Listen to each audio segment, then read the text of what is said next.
Good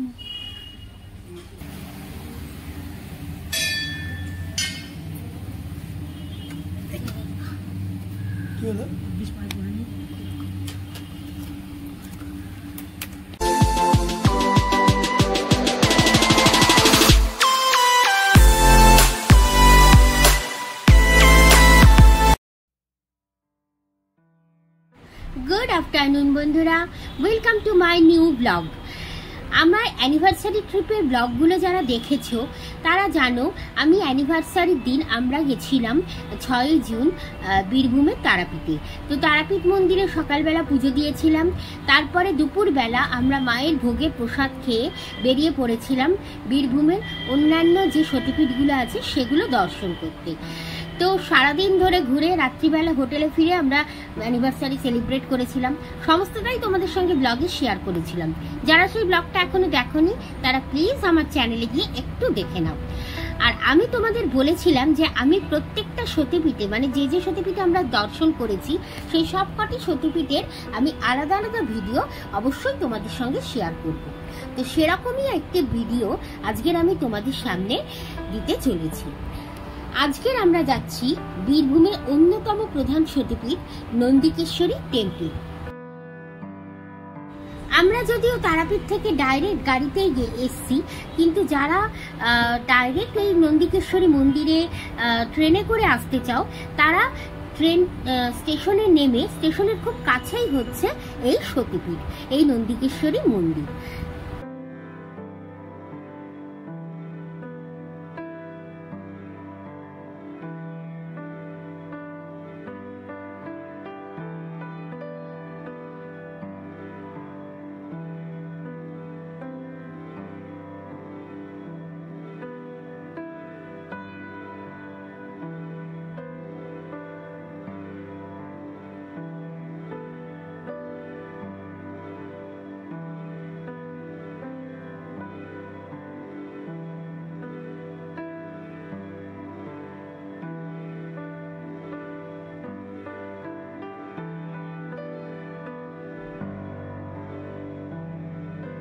Nandikeshwari মন্দিরের তারাপীঠ থেকে আসতে গেলে এই সাঁইথিয়া যাবার রাস্তাটি, এই যে রাস্তাটি দেখছো এই রাস্তাটি কিন্তু বর্ষাকালে পুরোই ডুবে যায় জলে, কারণ এটি হচ্ছে নদীর উপর দিয়ে একটি রাস্তা।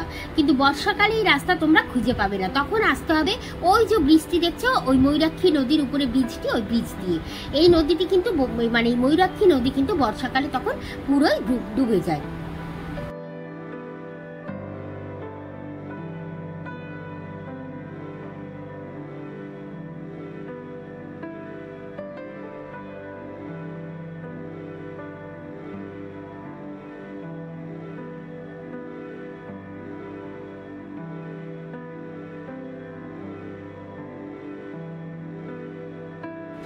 চলে এসছি আমরা নন্দিকেশ্বরী মন্দিরে। চলো এবার এই মন্দিরের ইতিহাস সম্বন্ধে তোমাদের একটুখানি জানিয়ে রাখি। তো দেখো, মন্দিরে ঢোকার মুখেই প্রথমতই বলে রাখি এই মন্দিরটি হচ্ছে মা সতীমার 45 নম্বর সতীপীঠের একটি। তো নন্দিকেশ্বরী মন্দির, এখানে দেবী নন্দিনী নামে পূজিত, মানে দেবী কালিকা নন্দিনী নামে পূজিত এবং বাবা মহাদেব নন্দিকেশ্বর নামে পূজিত। মন্দিরে ঢুকবার বাহাতেই দেখো এখানে ডালার দোকান রয়েছে, বিভিন্ন টাকা, মানে 51 টাকা থেকে শুরু করে শক্তিপীঠ 51 পীঠের যেরকম ডালা নিতে চাও এখানে পেয়ে যাবে। বাদিকে ডালার দোকান, এখানে 51 টাকা থেকে শুরু ডালা, তারপর 100 টাকা আছে। তো আর যে যেরকম নেবে তোমরা বাড়ি থেকেও পোশাক নিয়ে আসতে পারো। এছাড়া এখানে আলতা সেঁদুর টেঁদুর সবই পেয়ে যাবে। এই যে পদ্ম ফুলও আছে, চলিও আছে, ঠিক আছে। তো চলো আমরা এখন মায়ের দর্শন করাই।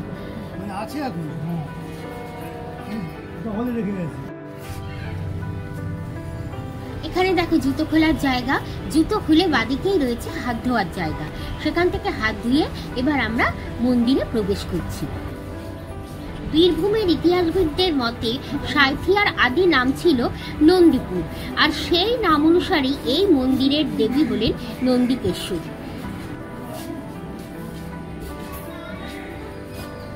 পুরাণ বর্ণিত কাহিনী অনুসারে এই সতীপীঠে মায়ের কণ্ঠহার পতিত হয়েছিল।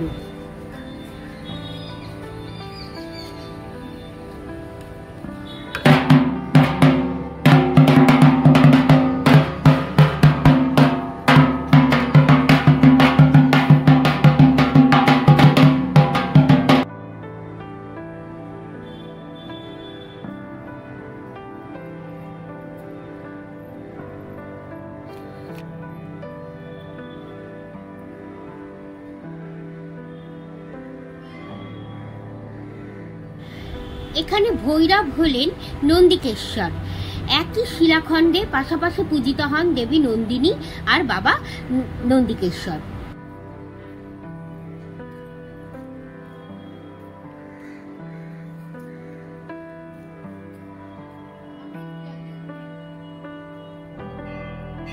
বেশ অনেকটি জায়গা জুড়ে আর দেখো গাছগাছালিতে ঘেরা এই সুন্দর এই মন্দিরটি একটা অসাধারণ সুন্দর পরিবেশের মধ্যে রয়েছে।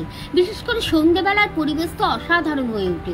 চতুর্দিকে দেখো অসংখ্য ঘন্টা লাগানো, এদিকে দেবদেবীর মূর্তি, অনেক মানে সব দেবদেবীর মূর্তি এখানে তোমরা পেয়ে যাবে।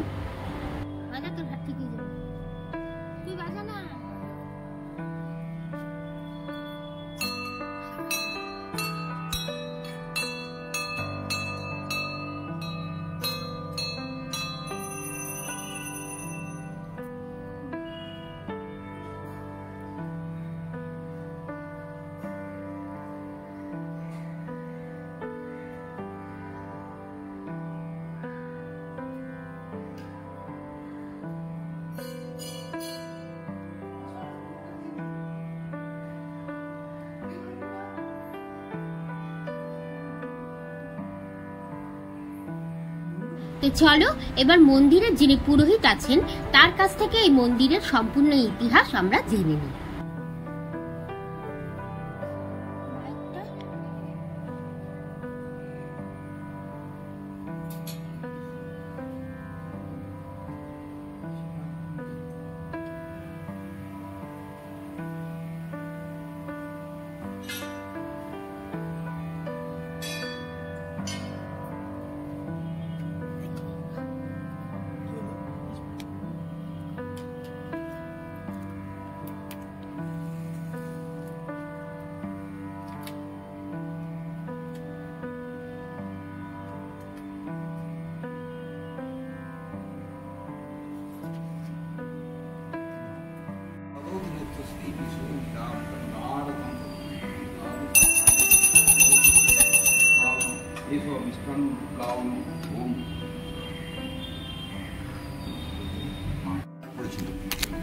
জায়গাটা সাঁইথিয়া নয়, জায়গাটা হচ্ছে নন্দীপুর।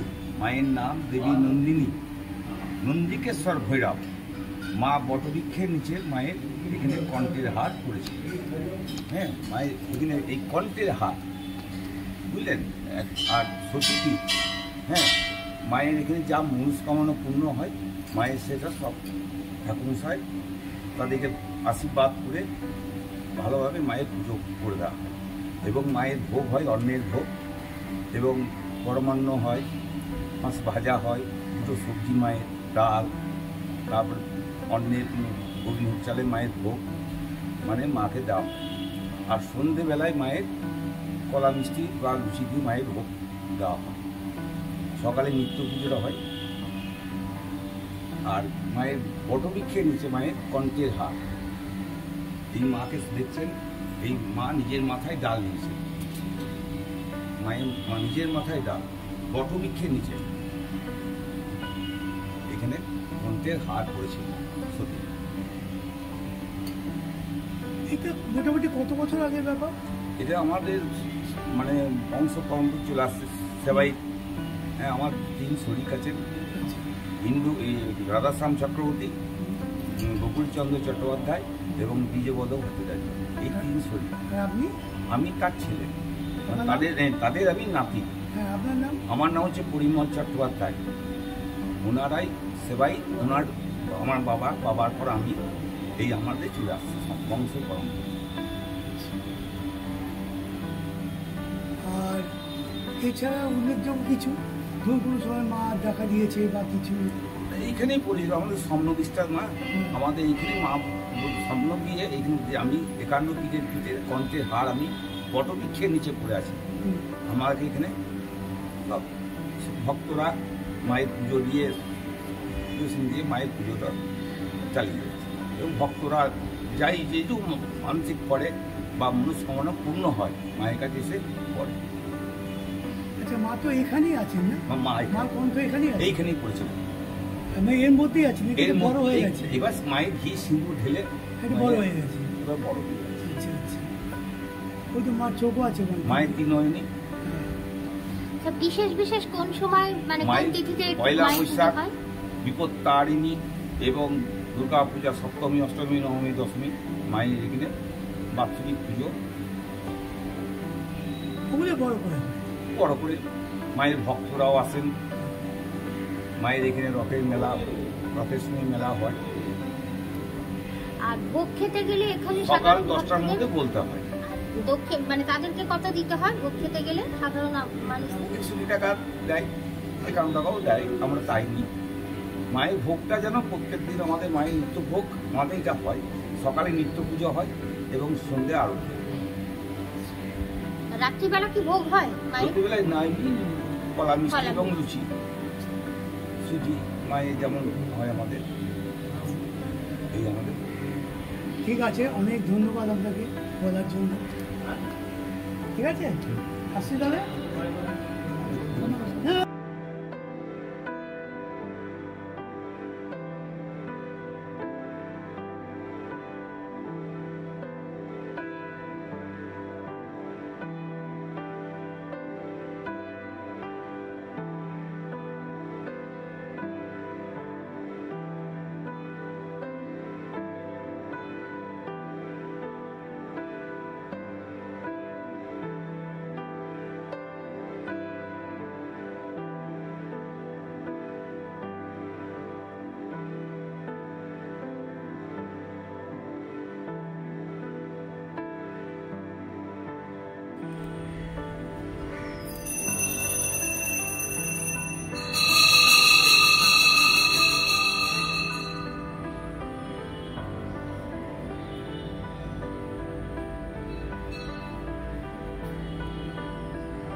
সমস্ত মন্দির চত্বর ঘুরে পুজো দিয়ে এখন আমরা এসেছি সংকটমোচন মন্দিরে। এখানেও পুজোতে মানে দর্শন করব। তো এই মন্দিরটি এই কিন্তু মানে খুব রিসেন্টলি এটিকে নতুনভাবে তৈরি করা হয়েছে।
এই মন্দির থেকে বেরিয়েই বাদিকে পড়বে জগন্নাথ দেবের একটি সুন্দর মন্দির। সেখানে আছেন সিদ্ধিদাতা গণেশ ঠাকুর, জগন্নাথ দেব, চৈতন্য দেব, চৈতন্য মহাপ্রভু, আরও অন্যান্য দেবদেবতা। তো চলো, এই মন্দিরেরও কিছু ইতিহাস আছে, সেটাও এখানকার যিনি পুরোহিত আছেন তার কাছ থেকে জেনে নিই। এলাম, তোমরা দেখেছো, আর তার পাশেই এই জগন্নাথ মন্দির। এখানে আমরা সবসময় আসি এবং সবসময় নমস্কার দিয়ে যাই। তো চলো, এই মন্দির সম্বন্ধেও এখানে যিনি ঠাকুরমশাই আছেন তার কাছ থেকে কিছু জেনে নিই, ঠিক আছে? আচ্ছা ঠাকুরমশাই, নমস্কার। নমস্কার, আপনার নামটা আগে বলুন। আমার নাম আদিত্য সরকার। আচ্ছা, এই মন্দির সম্বন্ধে একটু কিছু বলুন আমাদের। কবে প্রতিষ্ঠা হয়েছে, কবে, কি স্পেশাল ব্যাপার আছে? মন্দিরটার বয়স আনুমানিক মোটামুটি এখন 38 বছর হয়ে গেল। আমি তো 5 বছর হলো এসেছি। মানে শুধুমাত্র এই জগন্নাথ মন্দির? জগন্নাথ মন্দির। তার আগে এখানে ফাঁকাই ছিল জায়গা? হ্যাঁ। আর এখানে কি কি উৎসব হয়, কখন কখন? এখানে প্রধান উৎসব ধরুন রথ হয়। রথের সময় খুব ধুমধাম হয়, মেলা হয় এবং বিভিন্ন রকম উৎসব হয়। তারপরে এমনি তো সব রকম উৎসব আছে। আর পুজোর সময়, দুর্গাপুজোর সময়? দুর্গাপুজোর সময় হয়, পুজো পার্বণ সবই সব কিছু হয়। আর এমনি মানে এমনি দিনে এমনি মানে পুজো দেওয়ার নিয়মটা মানে? পুজো এমনি দিনে যারা পুজো দেবেন তারা নিশ্চয়ই আসেন, পুজোর ডালি টালি নিয়ে আসে, আমরা পুজো করে দিই, চলে যাই। যেমন যেমন মন্দিরে পুজো হয়, সকাল থেকে সকাল থেকে রাত 8টা অবধি পুজো দেওয়া যাবে। প্রত্যেহ ওই 59 থেকে ওইটা আমাদের ভোগ আয়োজন দেওয়া হয় মহাপ্রভুকে। তারপর আমাদের একটা নাম হয় 1 ঘন্টা ধরে, এবং আমরা সকলেই আসি, অনেক ভক্তরা আছেন দল নিয়ে, এবং সেটা নামটা হয় হরিনাম খোল, সব নামটা হয়, দেরি হয়, এটা প্রত্যেহ হয়, প্রতিদিন হয়। আর এমনি ভোগ প্রসাদের ব্যাপার হ্যাঁ, আছে? ডেলি ভোগ আছে, অন্যের ভোগ আছে, প্রত্যেকদিন ডেলি অন্যের ভোগ। মানে সাধারণ মানুষ এসে যদি ভোগ খেতে চায় তো তাদের কি কিছু টাকা দিতে হয় নাকি নিজেরা এমনি আপনারা বিনামূল্যে? যে পারে তাদের দেওয়া হয়, না হলে বিনামূল্যে দেয়। আর রাত্রিবেলা রাত্রিবেলায় বাস ভোগ মানে আরতি, প্রসাদ, মিষ্টি, সুজি। রাত্রিবেলা শুকনো ভোগ আর দুপুরবেলা অন্ন ভোগ। ঠিক আছে, অনেক ধন্যবাদ ঠাকুরমশাই। দাদা, আপনার নামটা একটু বলে দিন। আমার নাম দিলীপ দাস। নমস্কার। নমস্কার।